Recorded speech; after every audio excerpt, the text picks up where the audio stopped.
মধ্যপ্রাচ্যের আকাশে আবারও যুদ্ধের মেঘ। ইরান কি সরাসরি আঘাত হানতে যাচ্ছে? আর সেই আঘাত কোথায় পড়তে পারে? সাবেক মার্কিন প্রেসিডেন্ট ডোনাল্ড ট্রাম্প কি ইঙ্গিত দিলেন? মধ্যপ্রাচ্যে উত্তেজনা নতুন কিছু নয়, কিন্তু সাম্প্রতিক সময়ে ইরান, যুক্তরাষ্ট্র ও ইসরায়েলের মধ্যে উত্তেজনা আবারও বেড়েছে। সামরিক মহড়া, কূটনৈতিক হুঁশিয়ারি এবং পরোক্ষ সংঘাত সব মিলিয়ে পরিস্থিতি ঝুঁকিপূর্ণ পর্যায়ে। এক সাম্প্রতিক বক্তব্যে ট্রাম্প দাবি করেন, ইরান সরাসরি যুক্তরাষ্ট্রের মূল ভূখণ্ডে আঘাত করার সাহস দেখাবে না।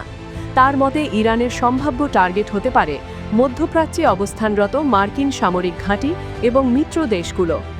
ইরানের সামরিক কৌশল বরাবরই পরোক্ষ চাপের উপর নির্ভরশীল।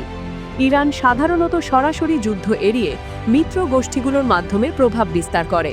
এতে সংঘাত বাড়ে, কিন্তু পূর্ণমাত্রার যুদ্ধ এড়ানো যায়।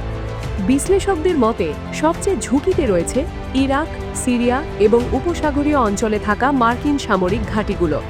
এগুলোতে হামলা হলে সরাসরি যুক্তরাষ্ট্রের সঙ্গে সংঘাত বাড়তে পারে, কিন্তু যুদ্ধক্ষেত্র থাকবে মধ্যপ্রাচ্যেই।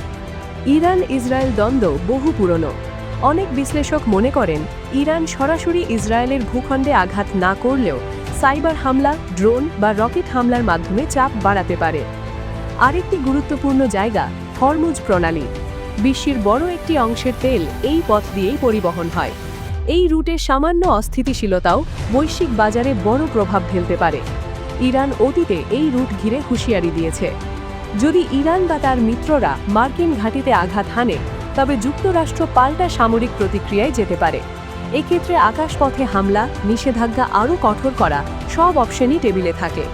বিশ্লেষকরা বলছেন, পূর্ণমাত্রার যুদ্ধ এখনই সম্ভাব্য নয়, কারণ ইরান ও যুক্তরাষ্ট্র দুই পক্ষই জানে একটি বড় যুদ্ধ পুরো অঞ্চলের স্থিতিশীলতা ধ্বংস করে দেবে।